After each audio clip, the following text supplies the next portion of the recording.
My name is Insane Raven, and today on IO Reviews, I'm going to be reviewing Guardians of the Galaxy Volume 2. Now, I got a lot of beef with this movie, I'm not gonna lie. In my opinion, it's not a good movie at all, and Marvel really screwed themselves over when it comes to their storytelling. And really just everything about this movie did to harm itself as storytelling feats. First off, the movie features a creation god. I want to talk about the creation god, the villain first, and then I'm going to kind of roll back into all the other horrible missteps this movie takes. Just start with the creation god. A creation god is anyone who can do anything, basically. If you can create, you are the end-all be-all of your world. And that's just plain, that's just how it is. No one's going to be stronger than you because you can create. You can take, you have the ability to see something and make it. You have the ability to rearrange atoms and to destroy, and you have the ability to be a god. And it's something this movie talks about. It talks about how when you have immortality, your abilities are limitless. And that is a frightening ability to give to an antagonist. Plain and simple, when you have a creation god, you have no character that can beat that. And nor should you. For the main purpose of argument's sake, we're going to acknowledge the fact that Thanos is the big bad of the Avengers series, because he is. Take away all the minor villains and all the other characters, Thanos is your big bad, obviously. Thanos has the ability to control minds, control time, control will, and control a bunch of other crap. He can control basically reality, but he cannot reshape reality to his own will. He can, as far as we know in these movies, he cannot create anything. He can destroy, and that's about, he can destroy and he can halt, and that's about it as far as he has his abilities. So we have this creation god in the main antagonist in this movie, and he's defeated by a bomb, and it just doesn't make sense. If you have this little ragtag group of heroes that we have in Guardians of the Galaxy, and you let them defeat a creation god with something as simple as a bomb, what chance in hell? And there's a character like Thanos who cannot just look at his enemies and completely disintegrate's not a word, disintegrate them with a mere thought. That kind of villain has no chance. With the main reason of they are ill-equipped to deal with this threat, to deal with all of these different heroes we're going to be getting. Because we have Doctor Strange, we have Bruce Banner, we have Thor, we have Iron Man, we have Spider-Man, we have all these other heroes. And this little smaller group of heroes took out a creation god with a bomb. Thanos has no chance in hell. And anything that they're gonna create when it comes to tension just isn't gonna be there. The amount of fabricated tension that is present in this movie is pathetic. We find out that Star-Lord has some godlike abilities tucked away in his little helmet, and he never fully uses them. And the fact that he never uses them would be okay if it wasn't so dumb that he never uses them. Because it's not like it's a matter of pride that he never uses these abilities.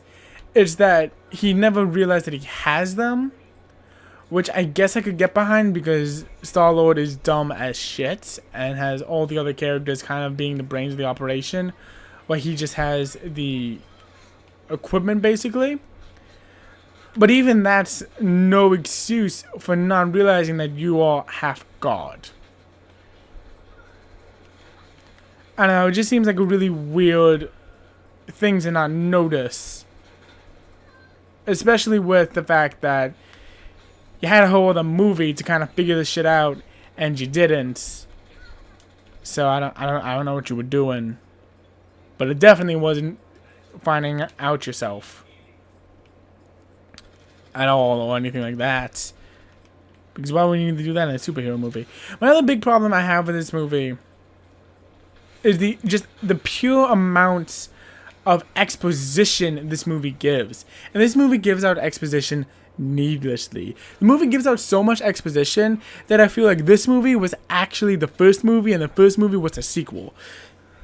The first movie doesn't give out really any exposition. It kind of just says, hey, here are a bunch of people, here are a bunch of characters, they're all on this boat together, and they're trying to do a thing that's called saving the world.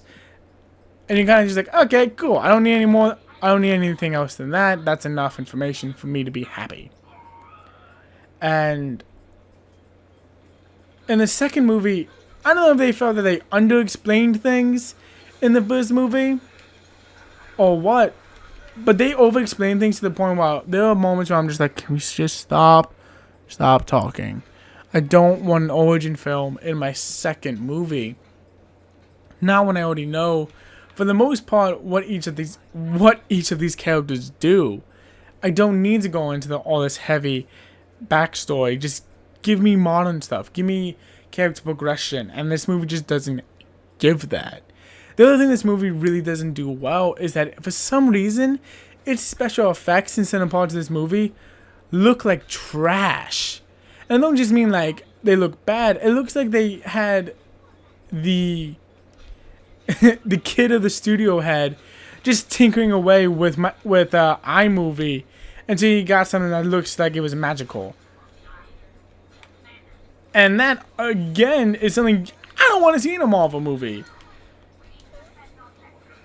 Marvel has more money coming out of it than God knows what.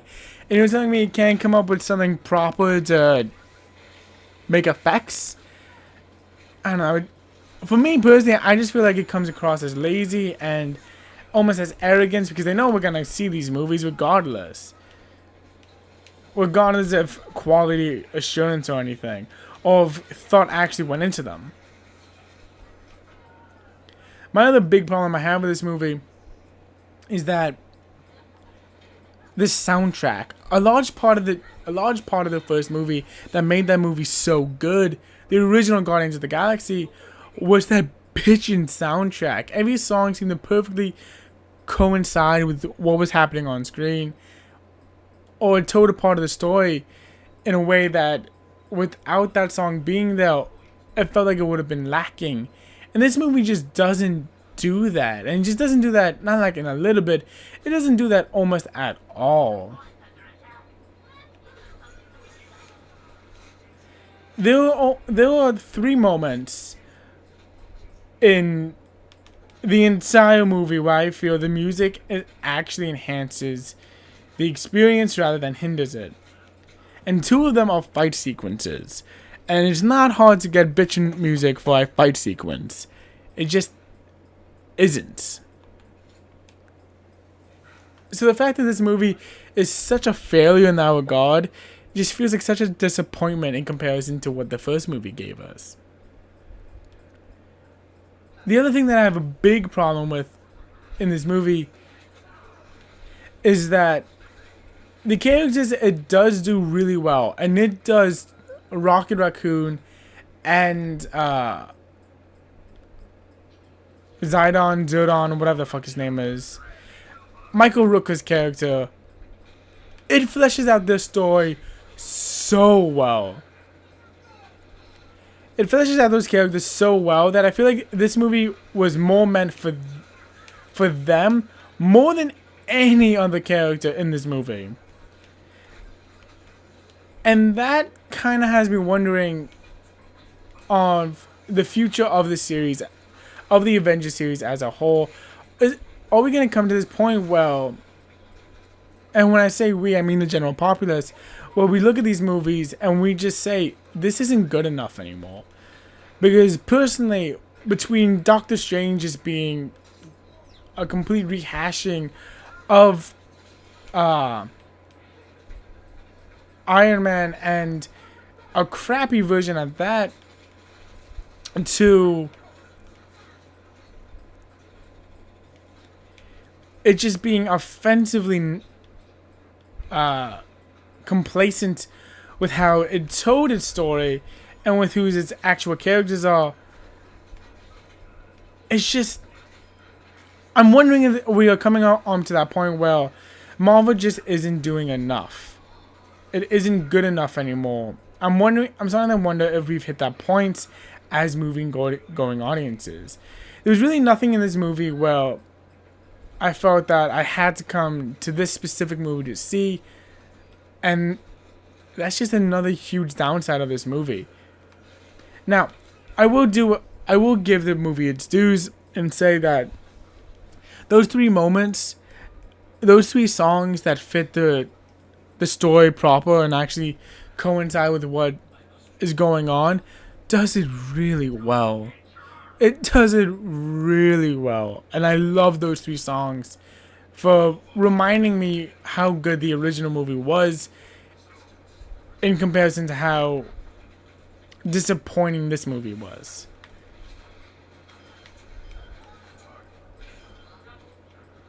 The other thing that I feel that this movie does pretty well is that it creates some pretty ass wallpapers.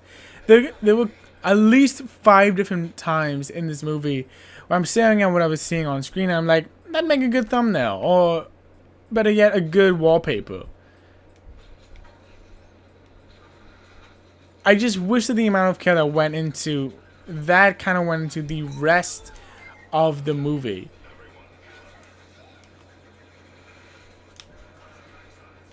Because there are just times where this movie just doesn't give a single fuck about what's happening or how it looks.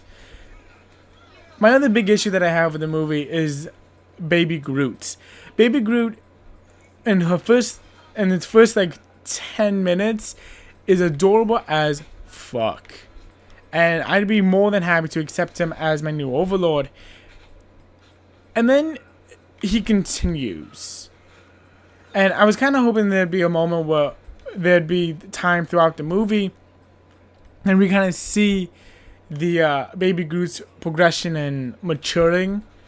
But we just don't end up seeing that. And instead we have to deal with this tiny baby this entire time who, yeah, I'll admit, in later moments of the movie, gives some of the most heartfelt moments this movie has. But even then, it gets annoying. There's this moment where this villainous character goes, we should kill the baby. And another character says, no, he's too cute to kill. And that was the moment where I'm like, no, that's too much. It's just too much. It stopped feeling like something that was important to the story and something that was more like pandering to an audience and giving the audience what it wanted. And it felt cheap. And I hated it. I hated that it took this thing that I was generally enjoyed and just made it trash. But that's just my opinion.